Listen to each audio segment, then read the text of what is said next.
Yang mana?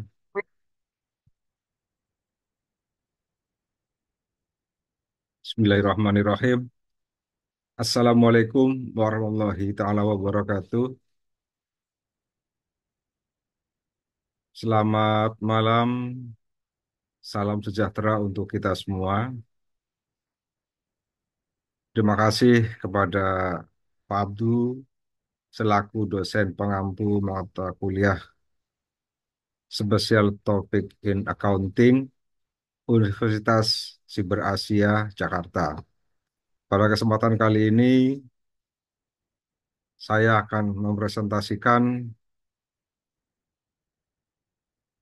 ujian akhir semester dengan tema peran internal audit atas kualitas laporan keuangan pada perusahaan.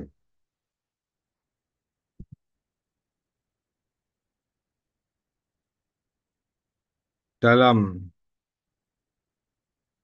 paparan kali ini ada beberapa jurnal pendukung yang penulis ambil, diantaranya adalah peran internal audit atas kualitas laporan keuangan pada perusahaan Erick Fauzi Dwi Urip Wardono. Kedua, pengaruh kualitas audit terhadap kualitas pelaporan keuangan pada Inspektorat Kota Sukabumi, Asep Nugraha Luciani Inten Pitaloka. Tiga, pengaruh gender terhadap kualitas audit melalui opini audit going concern atau studi eksperimen pada mahasiswa akuntansi konsentrasi audit angkatan 2015 di UIN Suskaryo. Ada beberapa pokok bahasan yang akan dipresentasikan, diantaranya adalah abstrak, pendahuluan, pembahasan materi, pembahasan soal, dan terakhir adalah penutup.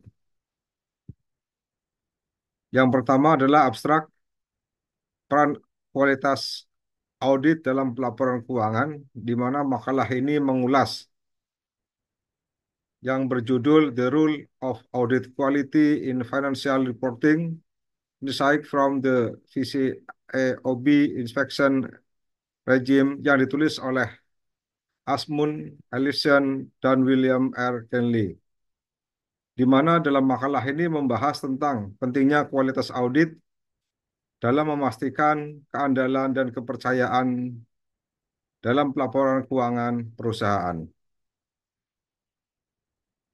Penulisan ini bertujuan meneliti dan mengetahui peranan internal audit atas kualitas laporan keuangan pada perusahaan. Selanjutnya, bagian pertama adalah pendahuluan. Keberhasilan pemimpin dalam mengelola perusahaannya dilihat dari gambaran laporan keuangan yang menyajikan angka yang dapat dipercaya, tidak menyesatkan, dan dapat dipertanggungjawabkan. Amin 2017. Perusahaan memerlukan pengawasan yang bertanggung jawab terhadap sistem pengawasan internal perusahaan yang dilakukan oleh internal audit, di mana internal audit yang melakukan pengawasan terus-menerus, maka penyelewengan dan kecurangan dapat diminimalisasikan. Internal audit memiliki peran penting dalam suatu perusahaan, di mana peran audit internal berpengaruh terhadap peningkatan pengendalian internal dan kinerja perusahaan, dan baik buruknya kualitas pengendalian internal dan kinerja perusahaan tergantung pada efektif dan tidaknya kinerja perusahaan tersebut. Dengan demikian, bahwa peran auditor internal dipengaruhi oleh manajemen perusahaan. Cynthia Paramita Septiarini Putri 2014. Bagian kedua adalah pembahasan materi. Yang pertama adalah internal audit. Pada awalnya, audit hanya sebatas pada kegiatan pengujian, mencocokkan dan membuat laporan mengenai kewajaran suatu laporan keuangan perusahaan. Audit memiliki peran dalam bidang finansial yang bertujuan menemukan dan mencegah kecurangan dan menemukan kesalahan yang dilakukan oleh perusahaan.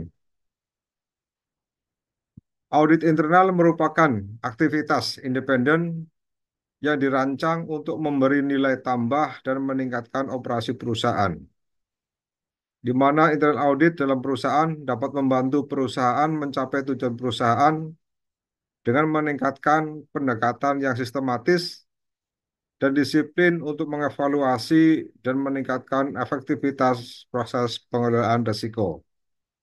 Menurut Amin 2017. Selanjutnya adalah peran internal audit.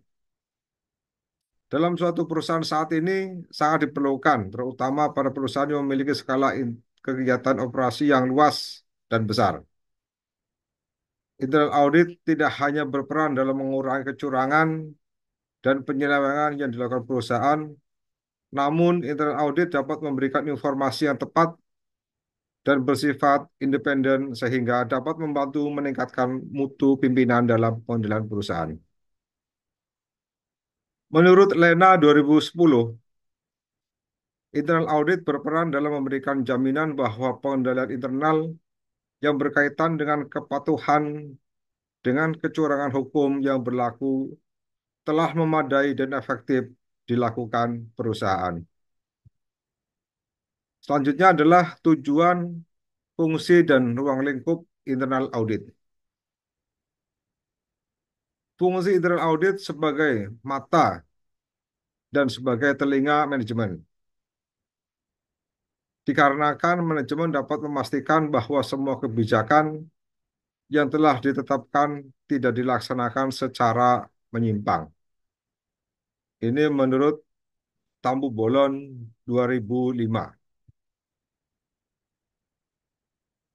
Ruang lingkup audit adalah pemeriksaan internal dalam menilai keefektifan sistem pengendalian internal serta mengevaluasi terhadap kelengkapan dan keefektifan sistem pengendalian internal yang dimiliki perusahaan serta kualitas pelaksanaan dalam tanggung jawab yang diberikan. Tugiman 2006 dan menurut Akmal 2006 terdapat beberapa lingkup pekerjaan internal audit, diantaranya adalah mereview keandalan dan integritas informasi, mereview kesesuaian atau ketaatan terhadap kebijakan, rencana, prosedur, peraturan, dan perundang-undangan. Kemudian mereview alat untuk melindungi efektivitas dan memverifikasi keberadaan aktiva. Menilai penggunaan sumber daya apakah sudah ekonomis dan efisien, kemudian mereview program untuk menetapkan apakah hasilnya sejalan dengan sasaran dan apakah telah dilaksanakan sesuai dengan rencana yang ditetapkan. Tahapan pelaksanaannya. Menurut Tugiman 2006, ada beberapa tahapan dalam pelaksanaan internal audit, diantaranya adalah tahap perencanaan audit, kemudian tahap pengujian dan pengevaluasian informasi, yang ketiga tahap penyampaian hasil audit, dan yang terakhir adalah tahap tindak lanjut hasil audit. Selanjutnya adalah kedudukan internal audit. Internal audit tidak melaksanakan wewenang pihak lain dalam perusahaan. Tugas internal audit adalah melaporkan hasil temuan audit kepada pemimpin perusahaan yang memiliki wewenang untuk mengambil tindakan yang diperlukan. Kedudukan internal audit tergantung dari tempat di dalam perusahaan tersebut, di mana manajemen puncak menentukan luasnya tanggung jawab dan dasar-dasar kebijakan yang mengatur kegiatan internal audit dalam perusahaan tersebut.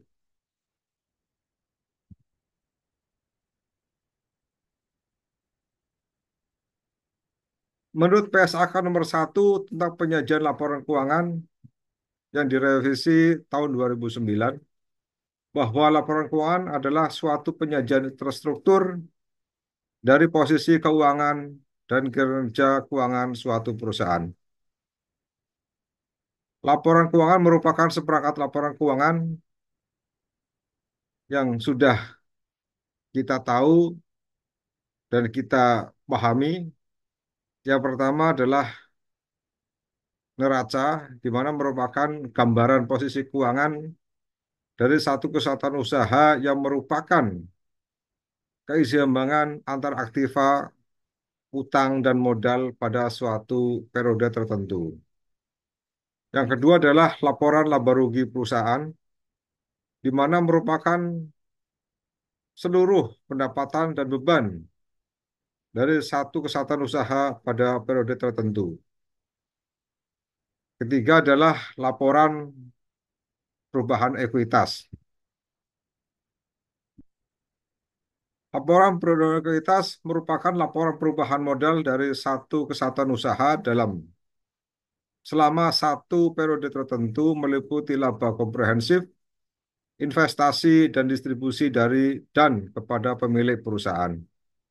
Yang keempat adalah laporan arus kas, merupakan suatu penerimaan dan pengeluaran kas dari suatu kegiatan operasional, investasi, dan pendanaan dari satu kesatuan usaha dalam periode tertentu. Yang kelima adalah catatan atas laporan keuangan.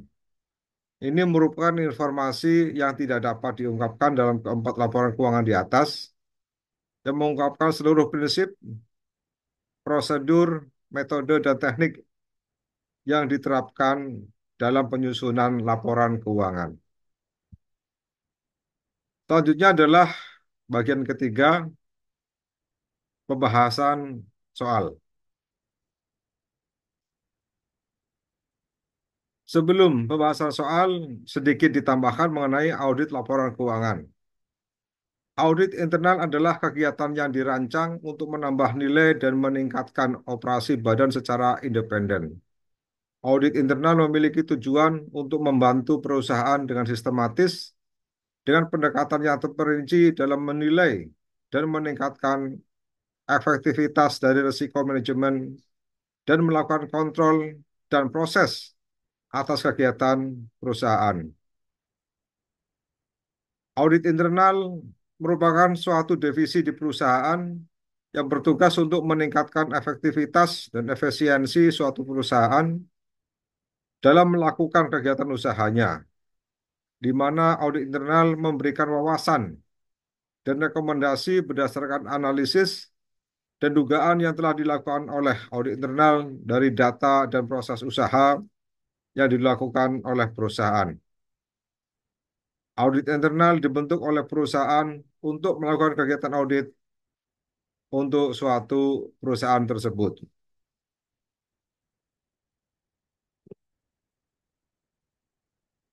Beberapa contoh yang berkaitan dengan topik ini, yang pertama adalah independensi auditor. Di sini ada pertanyaan, faktor apa saja yang mempengaruhi independensi seseorang auditor yang berkualitas dalam melakukan audit di perusahaan, yaitu meneliti 5 faktor yang mempengaruhi independensi auditor, yaitu yang pertama ukuran dan besarnya kantor akuntan publik, kemudian lamanya hubungan audit, yang ketiga besarnya biaya jasa audit atau audit fee, yang keempat konsultasi manajemen, dan yang kelima adalah keberadaan komite audit.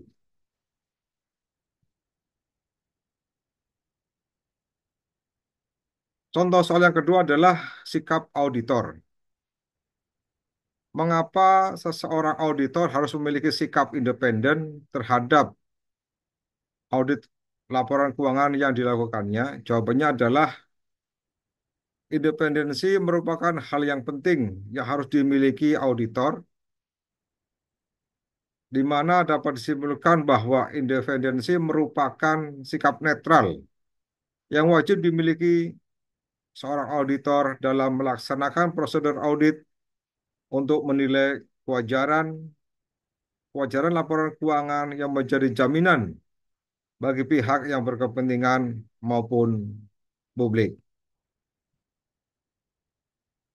Contoh soal yang tiga adalah seberapa pentingnya audit internal, yaitu mengapa penting untuk melakukan audit internal dalam pengelolaan keuangan bisnis. Jawabannya adalah tujuan berikutnya internal audit adalah untuk memastikan laporan manajemen yang akurat dan sesuai realita di lapangan. Apabila menurut auditor internal data tersaji kurang akurat, auditor tersebut berhak melakukan penyelidikan secara mendalam hingga menemukan data yang benar-benar tepat. Dari topik ini dapat disimpulkan bahwa tanggung jawab utama internal auditor tidak terbatas pada pengendalian internal suatu perusahaan, namun berkaitan tujuan rehabilitas pelaporan keuangan, melakukan evaluasi desain dan implementasi pengendalian internal, manajemen risiko, dan governance dalam memastikan penyiapan pencapaian tujuan suatu perusahaan.